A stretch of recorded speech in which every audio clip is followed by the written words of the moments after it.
Get them!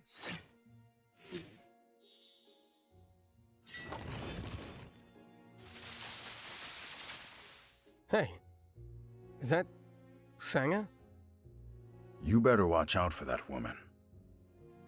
Which one? The poison beauty, Sowa Lee. Why are you waking the catastrophe? Master, I'm sorry.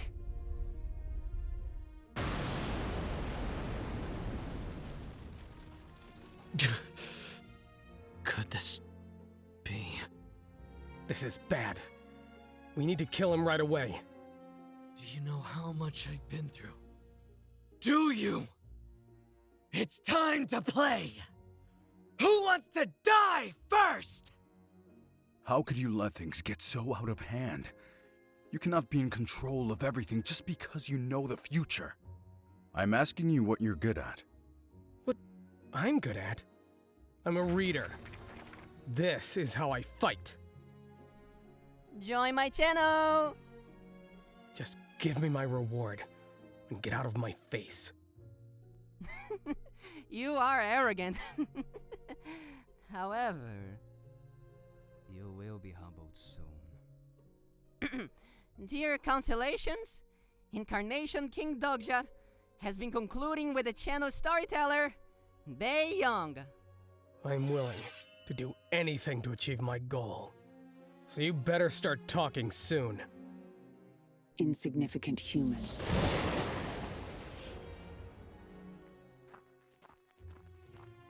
Thank you, sir, for the food. No problem. Excuse me? May I have a moment, please? Wait, you're not going anywhere. Are you out of your mind? What do you think you're doing? Dokja, tell her before I blow my lid off and kill them both. In 5 days, she will end up destroying Seoul. She is the final catastrophe of the 5th scenario. Although Suyum wanted to kill the girl, Dokja, and Sanga voted not to kill her. Tired of their stubbornness, Suyum gives up and tells them to do whatever they want. After Suyum leaves, Sanga puts Yusung to sleep and asks Dokja how Yusung is going to become the next catastrophe. Dokja explains that it's not Yusung who becomes the catastrophe, but rather her future self. In the novel, after giving Jongyuk all the information she could to help him complete his mission, and witnessing him fail again and again, Yusung gives up on Jongyuk and humanity and decides that the world should perish. As Dokja rereads the novel, Suyum reminds him again that the best option that they have is to kill Yusung. She compares Yusung to a baby Thanos and tells Dokja that they stand no chance against her head-on. Even though it was the most logical option, Sanga still doesn't believe that they should kill Yusung and believes that there is something that they can do to prevent that future from happening. Dokja approaches Yusung and Yusung asks him if she will become a bad person in the future. Dokja confirms her suspicions and tells her that she ends up becoming the worst person ever in Seoul. Yusung says that she's not surprised since she's already a bad person. Although Yusung has done things that most people in her situation would have done, she can't help but feel as if she deserves punishment and that she doesn't deserve to live. She turns to Dokja and tells him that he has her permission to kill her. Dokja looks at her empty eyes as he thinks about her proposal. If he were the main character like Jongyuk, he would have killed her without hesitation. But as a reader, he wants to see a different ending that doesn't involve Yusung's death. Shocked, Yusung tells him that she has to die to prevent the catastrophe. But Dokja tells her that there's another way to stop the catastrophe and that it's only possible if she helps him. Yusung asks Dokja how is that possible when she is just a kid without a supporting constellation. Dokja tells her not to worry and that he'll become her support. With his help, he'll make her stronger than any of them before the catastrophe. Morning comes around, and Dokja is awoken by the notifications of the constellation. Looking for Yusung, Dokja finds her trying to tame a monster. However, she fails, and the monster tries to attack her. Luckily for her, Soo-young throws her blade at the monster, killing it for disturbing her slumber.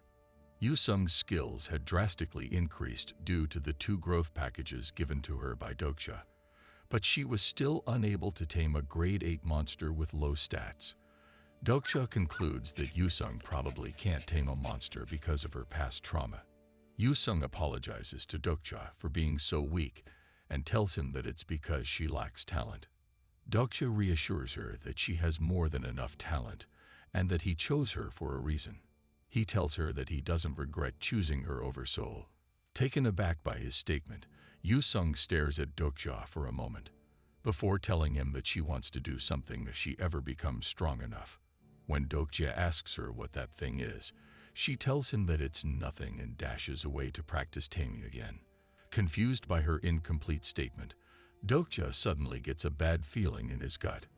Noticing that Yoo-sung was staring at his face, he worries that Yoo-sung is having the same reaction as his other companions and that she also believes that he is ugly. Knowing how fond Yoo-sung was of Jong-hyuk in the novel, Dokja shudders at the mere possibility of Yoo-sung leaving his side and joining Jong-hyuk. Desperate for reassurance, Dokja rushes to Soo-young's side and asks her to rate his appearance compared to Jong-hyuk. Soo-young signs and tells Dokja that she can only give him her condolences. Hearing her answer, Dokja swears to never let Yoo-sung leave his side.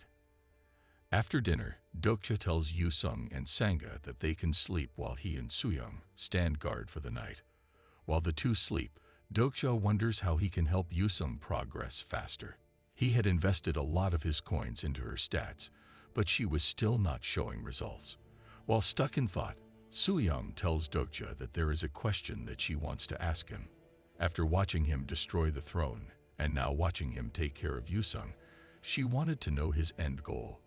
In response, he tells her that there's an ending that he's trying to see. Dokja then returns her question with a question and asks Soo-young why she plagiarized 3 ways to survive the apocalypse when she's not a bad writer.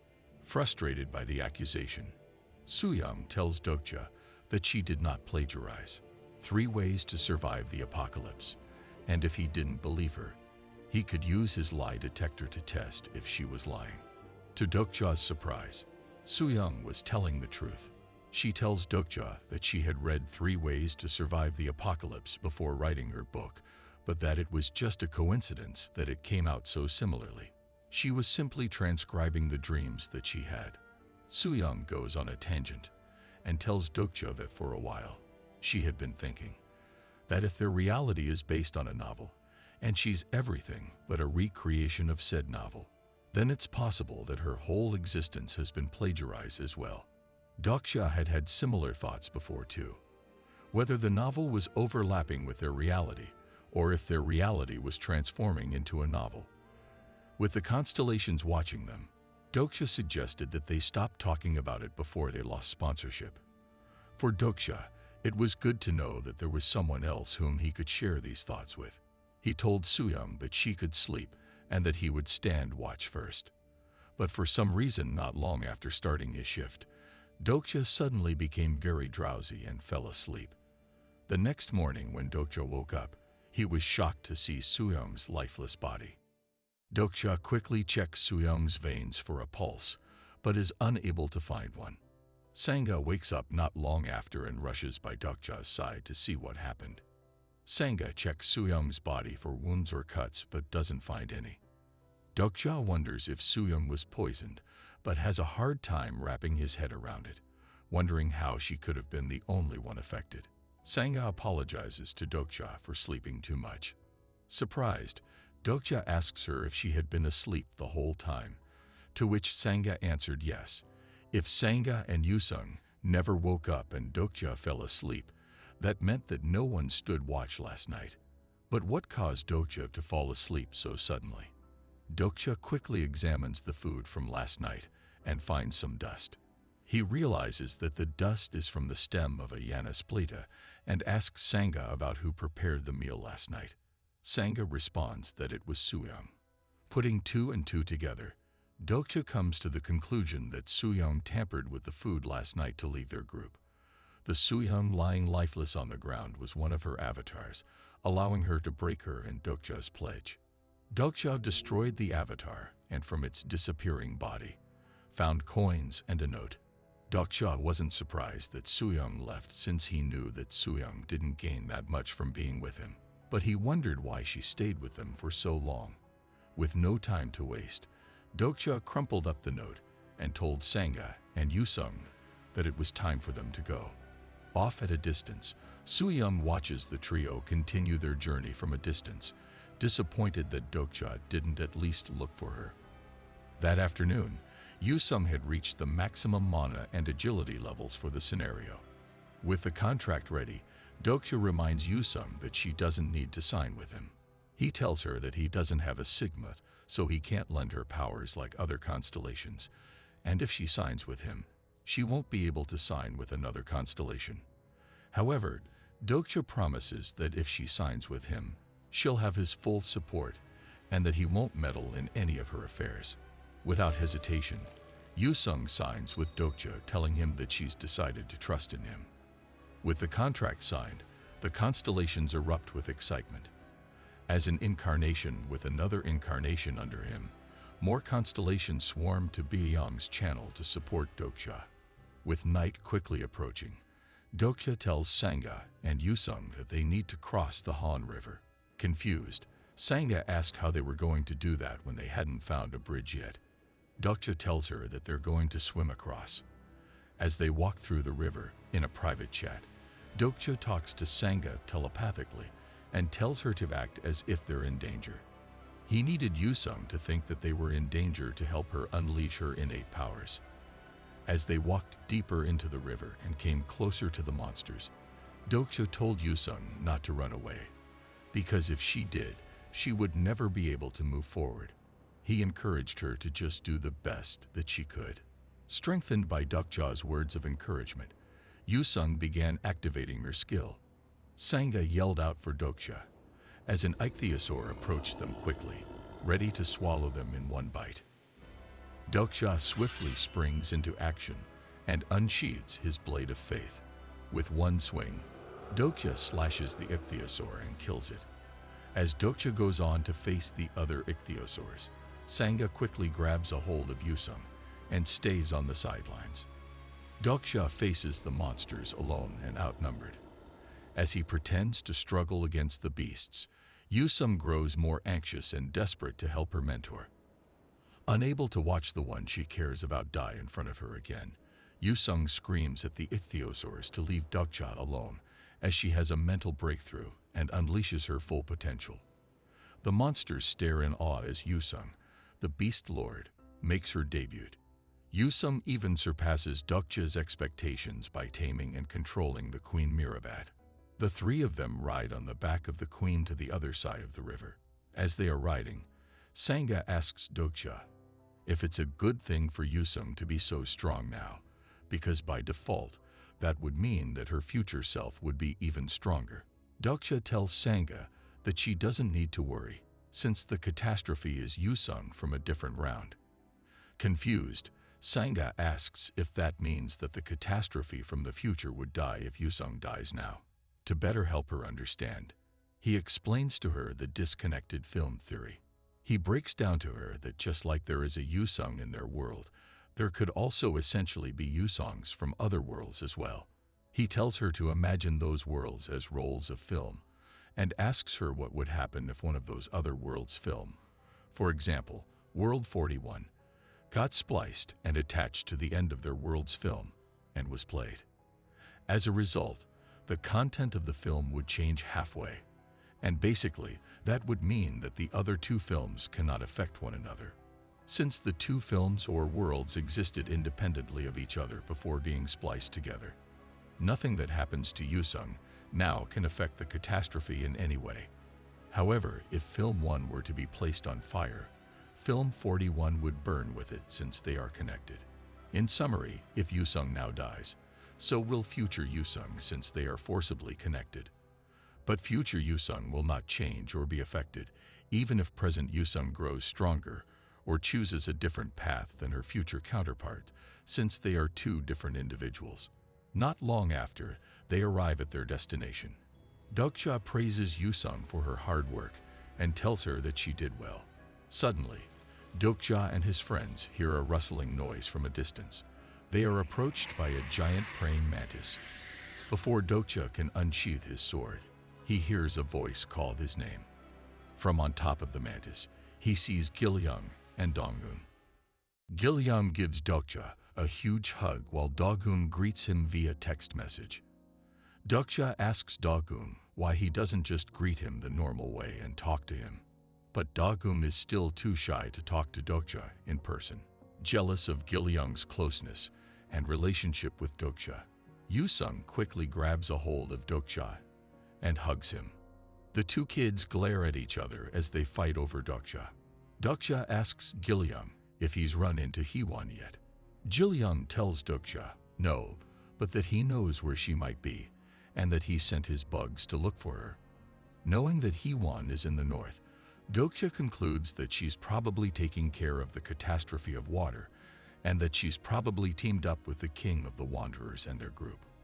With the last catastrophe swiftly approaching, he suggests to his team that they maximize their level as much as they can and collect coins. He also suggests to Sangha that she use this time to contact her family and tell them about their current situation.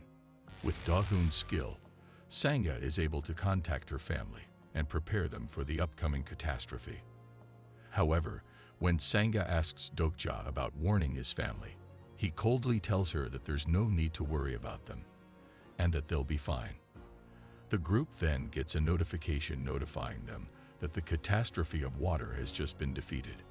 With the catastrophe from the flaming depths of Hell of the South, the catastrophe of questions of the East, the catastrophe of ice of the West, and the catastrophe of water of the North defeated, all that was left was the catastrophe of floods.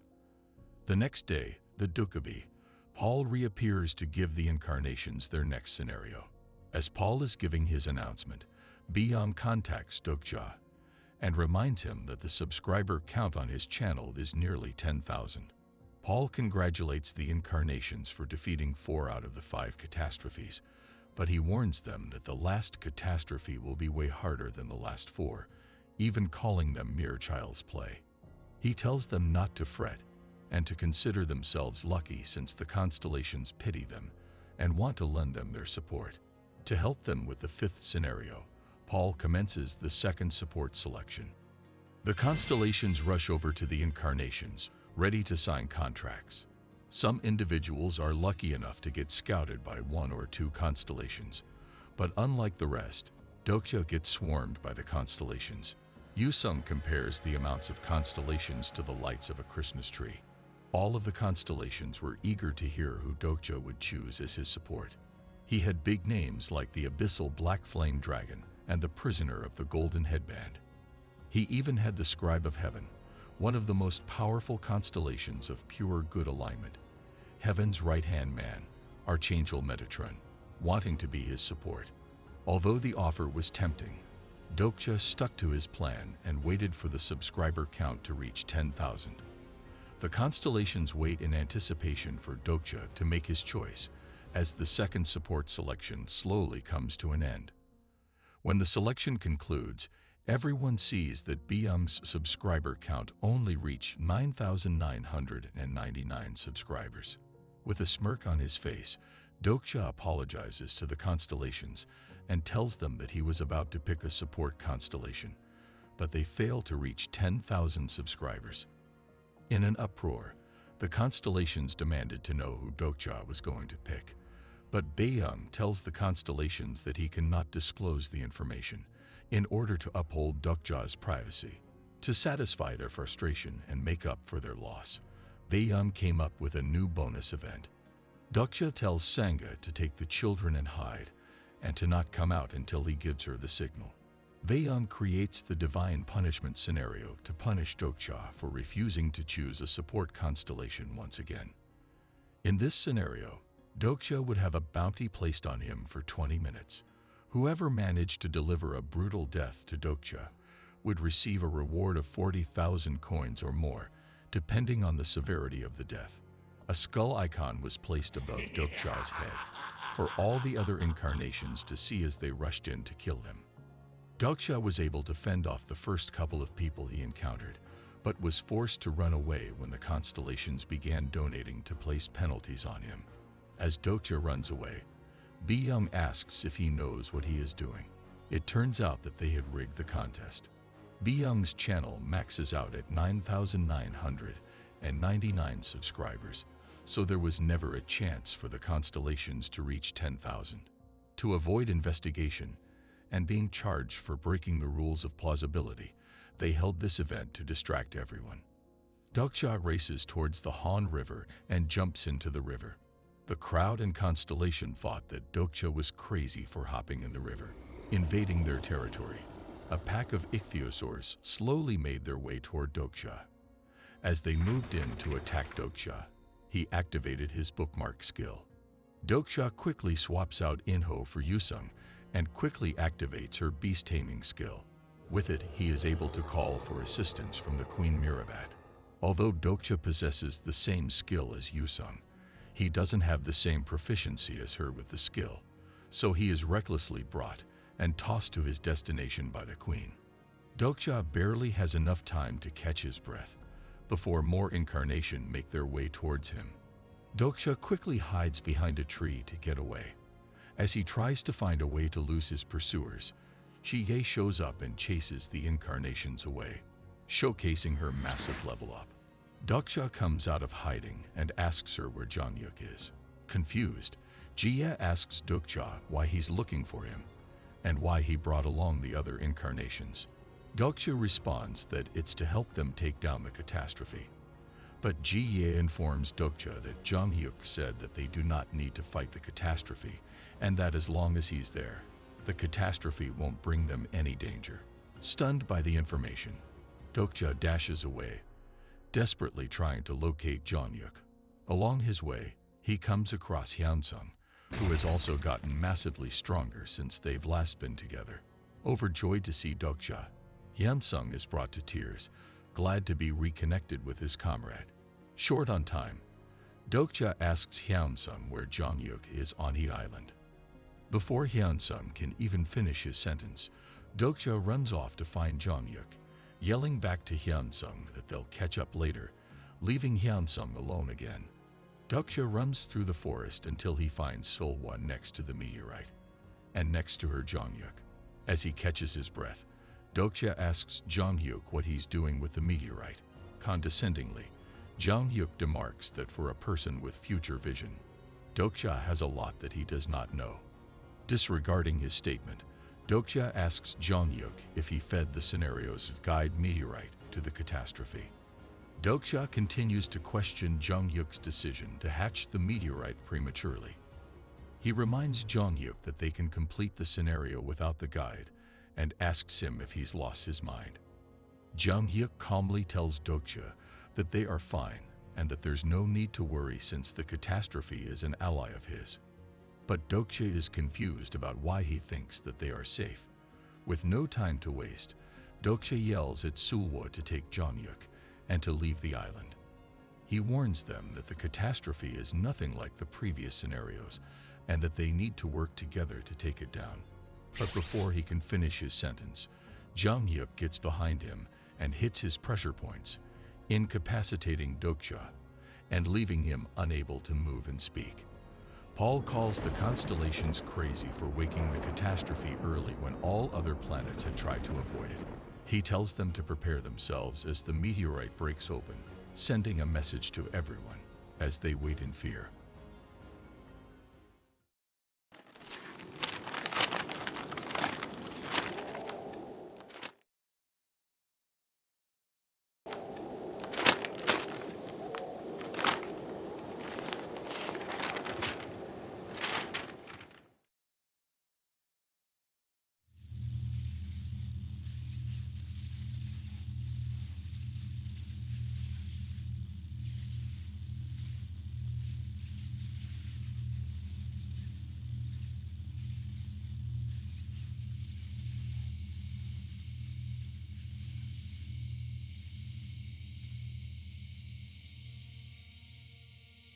What is that? Is that the catastrophe? That woman? People have already made it this far. I guess just Jiye and Sung weren't enough to stop them all.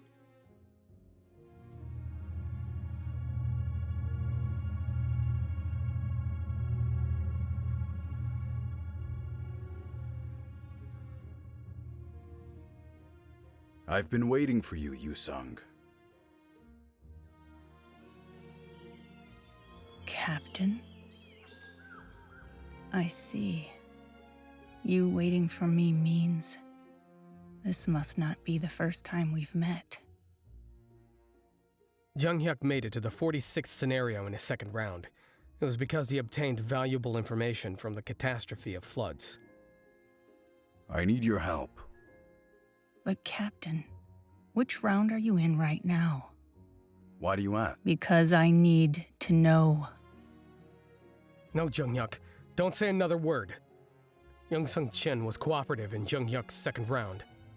But she's different this time around. My third.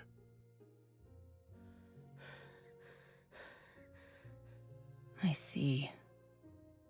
Yusung of the second round. So, even though I gave you information in the previous round, you failed. Gave all the information that she had to Junghyuk. That's why I need more info. And ended her own life. That was her last act of kindness toward the Junghyuk she knew. It took thousands of years. Huh? Do you know, Captain, how excruciating it was? What hardships I faced, just so that I could do your bidding.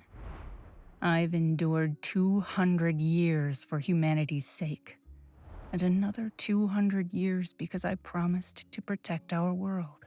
And after that, I've endured by thinking of you and the others. But what was the point of all that? Quit your blabbering and just give me the info on the 41st round. No! You shouldn't talk like that! What were we to you, Captain? What? I've fulfilled my duty. I even gave you a chance. But you're still the same, and always will be. Don't! Damn it. Please, move! Move! You useless body! You will carry on using people like tools, and will put me in the labyrinth of the worlds again. Your petty sense of righteousness, and that goal of yours. I've missed you a lot, Captain. I despise you for living only for yourself. There's only one thing I can tell you now. You can't save anyone, Captain. This is where your third round ends. Junghyuk, move!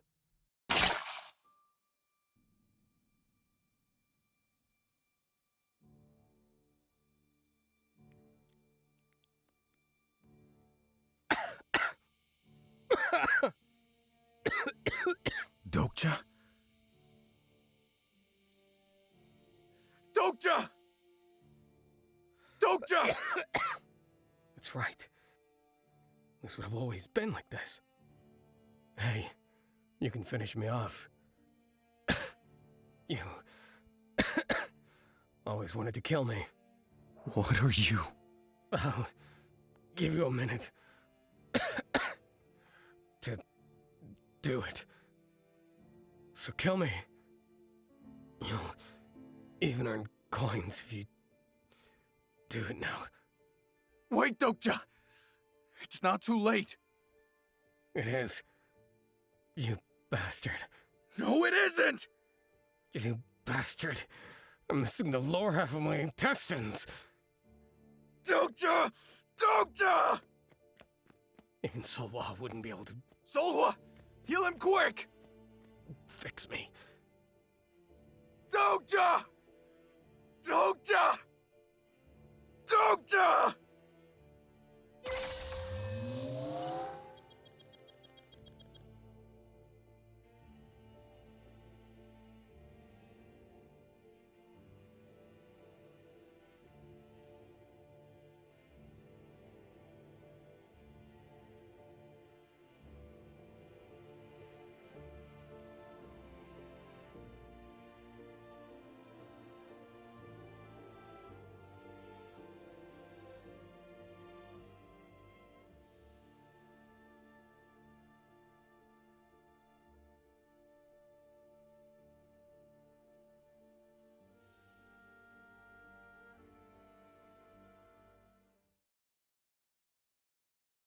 Next time on Omniscient Reader. Flood. Rip, tear, and destroy. Now is the time of catastrophe.